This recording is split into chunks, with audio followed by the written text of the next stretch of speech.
Pemirsa KPK telah menetapkan Gubernur Sulawesi Selatan Nurdin Abdullah sebagai tersangka kasus suap proyek infrastruktur di Sulsel. Selain Nurdin, KPK juga menetapkan dua tersangka lain. Benarkah desakan untuk mengembalikan mahar politik yang mahal menjadi alasan utama sang kepala daerah melakukan korupsi? Lantas kurangkah aturan hukuman bagi para koruptor di Indonesia sehingga tidak memberikan rasa takut dan efek jerah bagi para pelakunya? Kami hadirkan perbincangan selengkapnya dalam Dialog Nusantara Siang berikut ini.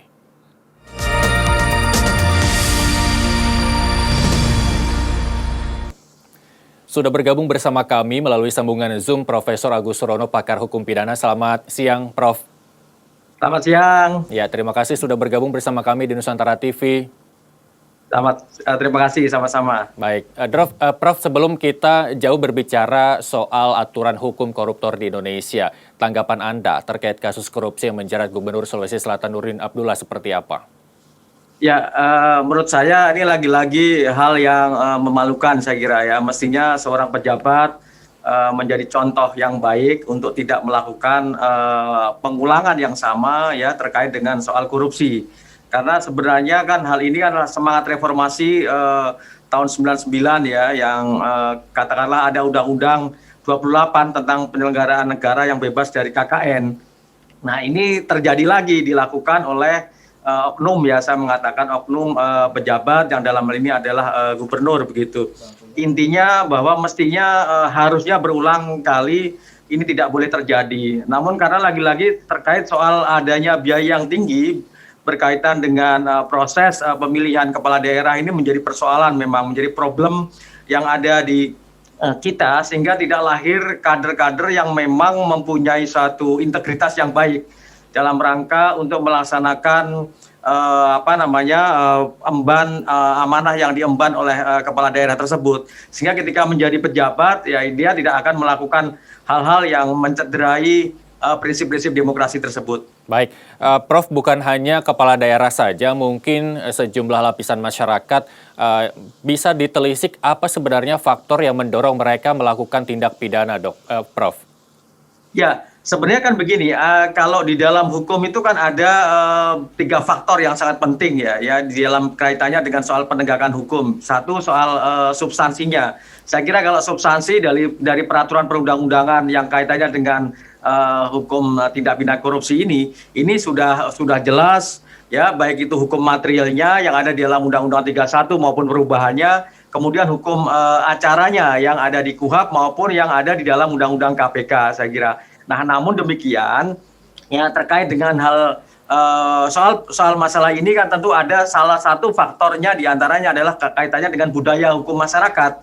Ya, ini budaya masyarakat, budaya hukum masyarakat untuk tidak mau melakukan hal-hal yang mengarah kepada perilaku-perilaku koruptif itu mestinya yang harus didorong ya, dan kemudian ini menjadi faktor yang menyebabkan terjadinya tindak pidana korupsi di beberapa beberapa kementerian, beberapa lembaga atau beberapa oknum-oknum yang dilakukan oleh kepala daerah maupun pejabat-pejabat yang lainnya gitu. Nah, lagi-lagi ini pasti tidak mungkin sendirian, pasti ada pihak-pihak lain ya. Dalam hal ini biasanya kalau dalam konteks pengadaan barang dan jasa ini biasanya ada oknum swastanya ya, swastanya yang juga mempengaruhi bagaimana oknum kepala daerah ini kemudian melakukan hal seperti itu ya, yang katakanlah apakah itu dalam bentuk suap, apakah dalam bentuk gratifikasi dan seterusnya.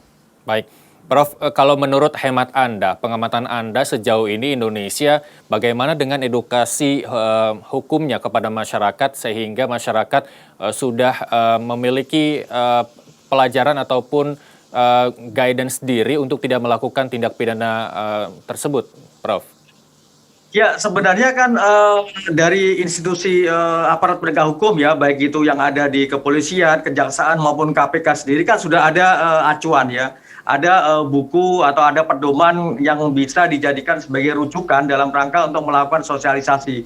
Bahkan pegiat-pegiat anti korupsi termasuk kami yang ada di akademisi ya, di dunia pendidikan, itu juga melakukan proses sosialisasi, tidak hanya di kampus, tidak hanya di lingkungan universitas atau perguruan tinggi, tapi juga kepada masyarakat. Bahkan kami juga di perguruan tinggi melakukan kegiatan-kegiatan KKN dengan tema-tema tertentu, tema-tema anti korupsi misalkan yang ada di desa-desa. Nah, ini memang harus dilakukan secara masif ya, tidak hanya satu perguruan tinggi saja, tapi semua lapisan masyarakat tanpa kecuali ya. Ini harus bersama-sama karena bagaimanapun juga yang namanya korupsi ini kan musuh bersama. Ya korupsinya ya adalah musuh bersama yang oleh karena itu seluruh lapisan masyarakat, seluruh stakeholder harus melakukan upaya-upaya untuk melakukan pencegahan.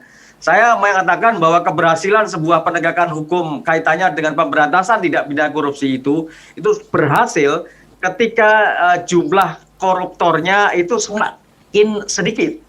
Ya semakin kecil, itulah tingkat keberhasilannya gitu. Artinya upaya pencegahan harus didorong sedemikian rupa sehingga tidak ada celah sedikit pun bagi mereka-mereka yang akan melakukan satu tindak pidana korupsi.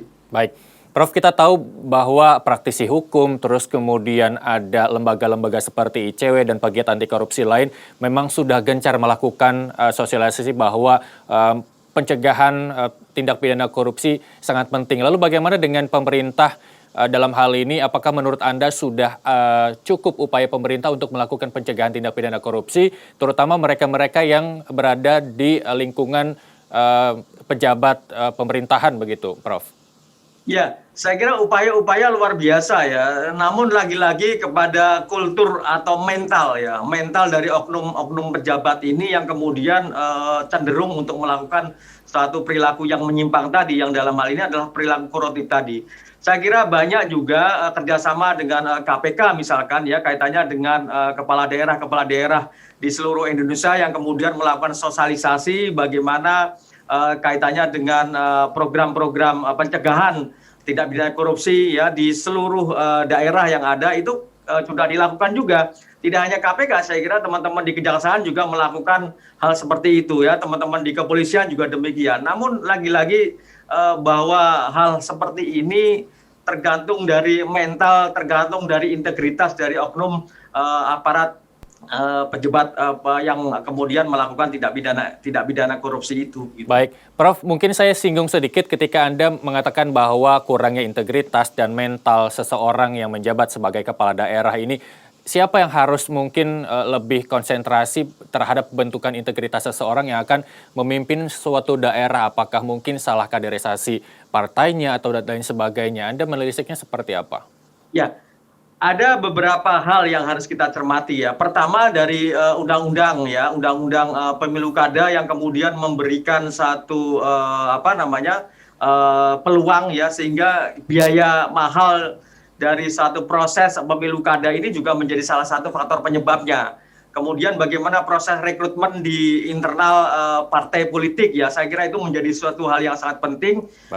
Salah satu diantaranya adalah bagaimana menekankan aspek integritas tadi ya. Orang yang track recordnya jejak digitalnya kemudian integritasnya kan bisa dilihat dengan gampang saat ini ya, karena di era keterbukaan ini bisa dilihat si A, si B ini integritasnya bagaimana. Sekian tahun yang lalu dia melakukan perbuatan-perbuatan apa saja. Saya kira ini bisa menjadi salah satu hal yang bisa dilakukan oleh partai politik dalam rangka untuk melakukan satu proses kaderisasi sehingga muncul kader-kader yang memang betul-betul mempunyai integritas untuk membawa perubahan Indonesia ke depan ke arah yang lebih baik gitu. Baik, itu mungkin menurut saya secara umum, tolong koreksi kalau saya salah, Prof, ketika Pak Nurdin Abdullah melakukan tindakan korupsi, terbalik 360 derajat dengan predikat-predikat yang pernah ia dapat sebelumnya terkait dengan